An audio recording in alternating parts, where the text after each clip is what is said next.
Внедрение автоматизированной системы управления бюджетным процессом проходит в республике в 3 этапа. Первый шаг – составление и введение кассового плана исполнения республиканского бюджета, затем сбора отчетности. Следующее – обучение специалистов государственных учреждений работе в новой программе. Сейчас проводятся семинары для бухгалтеров из 15 министерств и ведомств республики. Как известно, сейчас все бухгалтера весь свой учет, всю отчетность оформляют в ручном режиме, что неизбежно приводит к многочисленным ошибкам, задержкам во времени и так далее. Программный продукт позволит автоматизировать все эти процессы. Более того, этот программный продукт развивается в рамках уже имеющегося у нас комплекса по автоматизации бюджетного процесса.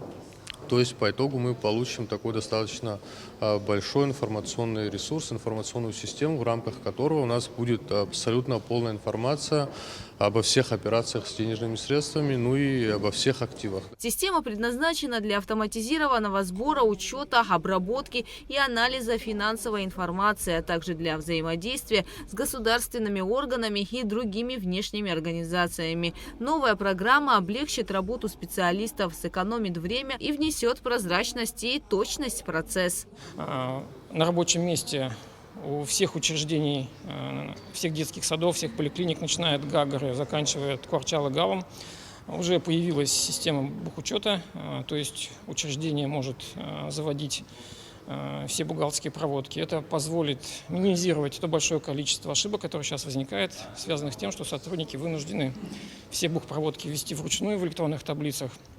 Эта минимизация ошибок, в свою очередь, приведет к существенному сокращению расходов бюджета.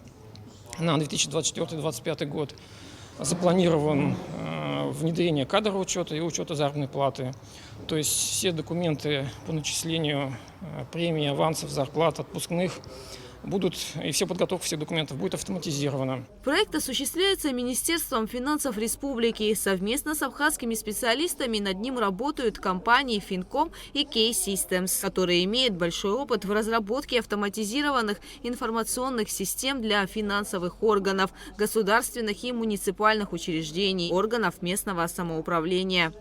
То есть Министерство финансов провело конкурс, выиграла компания Fincom, и мы вместе с ней, компания K-Systems, помогаем республике устанавливать и обучать сотрудников. На самом деле в республике у вас очень уникальный проект, такого нет в Российской Федерации, и финансовая система республики сделала серьезный шаг вперед.